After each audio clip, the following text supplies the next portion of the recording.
नमस्कार, स्वागत है यथ एजुकेशन में। तो आज के वीडियो सेशन में कंप्यूटर का कुछ महत्वपूर्ण सवाल देखेंगे, जो हर साल पेपर में पूछा जाता है। पहला सवाल यहाँ पर लिखा गया है कि आयु से संबंधित है। पिता की आयु पुत्र की आयु से 3 गुना है। 10 वर्ष बाद पिता की आयु पुत्र की आयु से 2 गुना होगी। पुत्र की वर्तमान आयु ज्ञात कीजिए। ये पुत्र की वर्तमान आयु ज्ञात करना है, आयु से संबंधित है। तो मान लेंगे यहाँ पर माना माना पुत्र की वर्तमान आयु मान लेते हैं। पुत्र की वर्तमान आयु x वर्ष होखेगा। तब पिता की आयु कितनी हो जाएगी? पिता की बोला जा रहा है कि पुत्र की आयु से 3 गुनी है, यानी पुत्र की आयु में 3 का हम गुणा कर देंगे तो पिता की आयु निकल जाएगी। तो यहाँ पर लिखेंगे पिता की आयु, पिता की वर्तमान आयु 3 का गुणा कर देंगे पुत्र की आयु में, तो ये पिता का आयु हो जाएगा। वर्ष में हो जाएगा यह। अब फिर बोला गया कि 10 वर्ष के बाद पिता की आयु पुत्र की आयु से 2 गुनी है। 10 वर्ष बाद, तो 10 वर्ष के बाद दोनों पुत्र भी बढ़ेगा और पिता की भी आयु तो स्वाभाविक सी बात है बढ़ेगा, तो दोनों 10-10 वर्ष बढ़ जाएंगे। तो ये पुत्र की आयु इसमें 10 जोड़ देंगे, क्योंकि 10 वर्ष के बाद बोला जा रहा है। अगर 10 वर्ष पहले बोला जाता तो घटा देते हैं। अब पिता की आयु में भी 10 वर्ष जोड़ देंगे, यहाँ पर भी 10 जोड़ देंगे। तब बोला जा रहा है कि 10 वर्ष के बाद पिता की आयु 2 गुनी हो जाएगी, 2 गुनी होगी। अर्थात ये पिता की आयु 2 गुनी रहेगी 10 वर्ष के बाद। तो हम पुत्र की आयु में 2 का गुणा कर देंगे, तब पिता की आयु की क्या हो जाएगा? बराबर हो जाएगा। तो यहाँ पर 2 का हम गुणा कर देते हैं, किसके उम्र में? पुत्र की उम्र में, तब पिता की आयु के बराबर हो जाएगा। अब इसका इसमें गुणा कर देते हैं, 2x प्लस 20 इक्वल, अब यहाँ पर 3x हो जाएगा प्लस 10। अब इसको क्या करते हैं? साइड चेंज कर देते हैं। 2 को इधर ले आते हैं, 10 को इधर ले आ देते हैं, तो इधर 20 बचेगा, 20 10 ये साइड आएगा तो माइनस में हो जाएगा, और ये साइड 3x 2x ये साइड ले जाएंगे तो माइनस में हो जाएगा। अब इसमें से घट जाएगा, 10 हो जाएगा, इसमें से घटा देंगे तो x बच गया। x इक्वल क्या आ जाएगा? 10 आ गया। तो पूछा जा रहा है पुत्र की वर्तमान आयु ज्ञात करना था, तो पुत्र की वर्तमान आयु क्या माने थे हमने? x माने थे। तो x का जो मान होगा ये पुत्र की वर्तमान आयु हो जाएगी। कितनी वर्ष हो गया? 10 वर्ष हो जाएगा। यह हो गया इसका करेक्ट आंसर। नेक्स्ट क्वेश्चन है, एक वस्तु का मूल्य 800 रुपया है, उसमें 15% की वृद्धि की गई, नया मूल्य क्या होगा? नया मूल्य क्या हो जाएगा? जब 15% का वृद्धि होती है तब इसका नया मूल्य क्या हो जाएगा? तो सबसे पहले 15% का इसका वृद्धि निकाल लेते हैं, कितना वृद्धि हो रहा है। तो पहले क्या था? 800 रुपया था, तो 800 का काम इस होता है गुणा 15% निकाल लेते, कितना वृद्धि हो रहा है?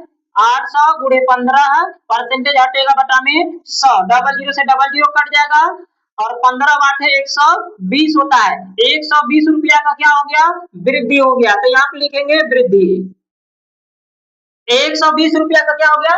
वृद्धि हो गया। अब हम जोड़ देते हैं, इसमें पहले जो मूल्य था उसमें क्या करेंगे? 120 रुपया का जो वृद्धि हो रही है उसको जोड़ देंगे, तो अब जो है नया उसका मूल्य निकल जाएगा। तो लिखेंगे नया मूल्य। नया मूल्य पहले कितना था? 800 रुपया था, अब उसमें 120 रुपया का वृद्धि हो गई है, तो नया मूल्य क्या हो जाएगा? जोड़ देंगे इसको, 0 2 और 8 1 9, 920 रुपया क्या हो गया? अब उसका नया मूल्य हो गया। तो करेक्ट आंसर हो जाएगा 920 रुपया। क्वेश्चन है, एक वस्तु 500 रुपये में खरीदी गई, 650 रुपये में बेची गई, लाभ प्रतिशत ज्ञात करना है। तो लाभ परसेंटेज यहाँ पर ज्ञात करना है, लिखेंगे हल। सबसे पहले तो लाभ निकाल लेते हैं, कितने रुपये का लाभ हुआ? ये खरीदा गया है तो इसे क्रय मूल्य बोलते हैं। क्रय मूल्य क्या हो जाएगा? 500 रुपया हो जाएगा, और विक्रय मूल्य 650 रुपया हो गया। अब लाभ ज्ञात कर लेते हैं। लाभ इक्वल सूत्र होता है विक्रय मूल्य माइनस क्रय मूल्य। विक्रय मूल्य 650 रुपया था, क्रय मूल्य 500 रुपया है, घटा देंगे तो 150 रुपया इसको लाभ हो गया। कितने रुपया का लाभ हो गया? 150 रुपया का लाभ हो गया। अब पूछा जा रहा है कि लाभ प्रतिशत ज्ञात कीजिए। लाभ प्रतिशत बराबर सूत्र होता है, लाभ प्रतिशत इक्वल लाभ गुणे 100 बटा के क्रय मूल्य। ये फार्मूला होता है लाभ परसेंटेज ज्ञात करने का। तो लाभ परसेंटेज इक्वल लाभ कितना का हुआ है 150 रुपया हुआ है, गुणे 100 बटा के क्रय मूल्य 500 रुपया। डबल जीरो से डबल जीरो खत्म हो जाएगा और इसे 5 से कटा देंगे 3 बार में कट जाएगा। 30% का क्या हो गया, उसे लाभ हो गया। नेक्स्ट सवाल 4 नंबर का संख्या श्रृंखला का है। ये लिखा गया 2, 6, 12, 20, 30, क्वेश्चन मार्क की जगह पर क्या लिखा जाएगा। तो इसमें देखते हैं कितना का अंतर हो रहा है। 2 है, 2 में क्या करते हैं 4 जोड़ देंगे तो हो जाएगा 6। नेक्स्ट वाला अंक आ जा रहा है उस प्रकार से 6 में क्या कर देंगे 2 बढ़ाकर जोड़ देंगे, 4 जोड़ा गया है तो 6 जोड़ देते हैं, 6 जोड़ देंगे तो 12 आ जाएगा। ये वाला नेक्स्ट वाला अंक आ गया। ठीक उसी प्रकार से 12 में क्या करते हैं 6 यहाँ पर जोड़े थे तो 2 बढ़ा देंगे 8 जोड़ देंगे, 8 जोड़ देंगे तो हो जाएगा 20। 12 में 8 जोड़ देंगे 20। नेक्स्ट अंक आ गया 20, 2 को बढ़ाकर जोड़ा जा रहा है। 20 में हम क्या करेंगे 20 में 8 था तो अब 10 जोड़ देंगे तो 30 हो जाएगा। नेक्स्ट अंक आ गया। अब हमें क्या करना है 12 जोड़ना है, तो 30 में 12 जोड़ देंगे, 10 के बाद 12 आता है तो जोड़ेंगे तो 12 इसमें जोड़ेंगे तो 30 और 12 हो जाएगा 42। तो इस क्वेश्चन मार्क की जगह पर क्या भरा जाएगा 42 भरा जाएगा। ये हो जाएगा इसका करेक्ट। नेक्स्ट सवाल 5 नंबर का ये बोर्ड मास का सवाल है।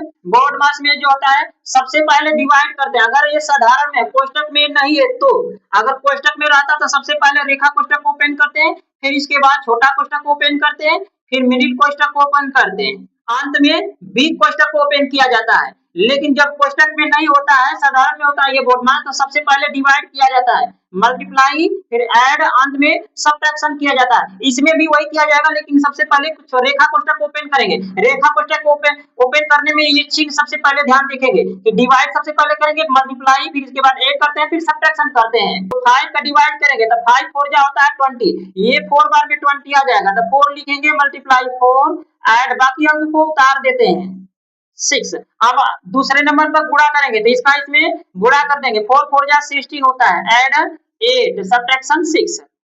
तीसरे नंबर पर जोड़ना होता है तो जोड़ देंगे इसमें तो 16 8 जोड़ देंगे 24। अब अंत में क्या करना है घटाना होता है, 24 में से 6 घटा देंगे 18 आ जाएगा। ये हो गया इसका करेक्ट आंसर। सवाल है ए किसी कार्य को 12 दिन में तथा बी उसी कार्य को 18 दिन में पूरा करता है, दोनों मिलकर कितने दिन में पूरा करेंगे। दोनों मिलकर कितने दिन में करेंगे तो सबसे पहले ए का निकाल लेते हैं। ए का 1 दिन का कार्य, 1 दिन का कार्य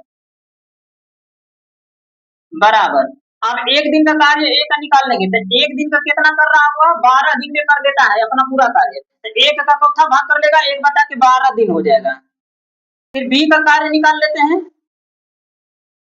बी का 1 दिन का कार्य, दिन का कार्य कितना हो जाएगा 18 दिन में पूरा करता है, एक काम का कितना भाग हो जाएगा 1 बटा के 18वां भाग वो कर लेगा 1 दिन में। अब ये दोनों मिलकर कितने दिन में करेंगे तो दोनों का जोड़ देते हैं, लिखेंगे यहाँ पर दोनों का कार्य। जब दोनों मिलकर करेंगे तो कितने दिन में करेंगे, इन दोनों का कार्य को जोड़ देते हैं, 1 बटा के 12, 1 बटा के 18, एलसीएम लेंगे इसका 36 आ जाएगा एलसीएम। ये 3 में कटेगा, 3 का इसमें गुणा कर देंगे और ये 2 का इसमें गुणा कर देंगे, 3 और 2 हो जाएगा 5, 5 बटा के हो जाएगा 36। अब इसका उल्टा कर देते हैं, तो उल्टा कर देते हैं तो दोनों मिलकर जो कार्य किए रहेंगे उसका मान निकल जाएगा। तो यहाँ पर लिखेंगे इसका उल्टा कर देंगे, 36 बटा के हो जाएगा 5, अब 5 का इसमें भाग दे देंगे तो 7 5 35 होता है, बच जाएगा 1, तो 5 गुना के 10, 7.2, दोनों मिलकर 7.2 दिन में वह पूरा कर लेंगे। सवाल है किसी संख्या का 40% 120 है तो उस संख्या का 75% कितना होगा। ये परसेंटेज का सवाल है, तो किसी संख्या को वो संख्या ज्ञात नहीं है तो वो संख्या का मान लेते हैं कि वह संख्या यक्ष रही होगी, तो उस संख्या का 40% अर्थात यक्ष का कामिश होता है गुणा 40% बराबर क्या है 120 है, यक्ष गुणे हो जाएगा 40%, हटेगा बटा में 100 इक्वल 120 हो जाएगा, 1 0 से 1 0 कट जाएगा। अब फिर क्या करते हैं इसका गुणा कर देते हैं, इसमें गुणा करेंगे 4 यक्ष हो जाएगा, ये 10 जाकर ये साइड मल्टीप्लाई कर देगा तो 120 गुणे 10। अब इधर गुणांक में 4 है तो इधर जाएगा डिवाइड हो जाएगा, तो यक्ष बराबर हो जाएगा 120 गुणे 10 बटा के 4, 4 12 होता है 30 हो गया, 30 का इसमें गुणा कर देंगे तो यक्ष बराबर 300 आ जाएगा। वह संख्या क्या हो जाएगी? 300 हो जाएगी। तो ये 300 का भी 75% बोला जा रहा है कि कितना होगा। तो ये 300 का निकाल लेते हैं 75%। 300 का मिस होता है गुणा 75%, परसेंटेज हटा देंगे बटा में 100 हो जाएगा। 300 गुणे 75 बटा में 100, डबल जीरो से डबल जीरो कट जाएगा। अब इसका गुणा कर देते हैं तो हो जाएगा 5 तिहाई 15, 7 तिरिके 21, 21 और एक जोड़ देंगे तो 22, 225 आ जाएगा उसका आंसर। अर्थात वो संख्या का 75% निकालेंगे तो कितना आंसर आ जाएगा? 225%। इसका 225 आ जाएगा इसका करेक्ट आंसर। दोस्तों आज के वीडियो सेशन में बस इतना ही। कैसा लगा हमारा आज के सेशन? आप लोग को अच्छा लगा तो मेरे चैनल को सब्सक्राइब कीजिएगा, लाइक कीजिएगा, दोस्तों के साथ शेयर कीजिएगा और एक प्यारा सा कमेंट करके बताइएगा। मिलेंगे नेक्स्ट सेशन में, तब तक के लिए नमस्कार, जय हिंद, बहुत बहुत धन्यवाद, थैंक यू।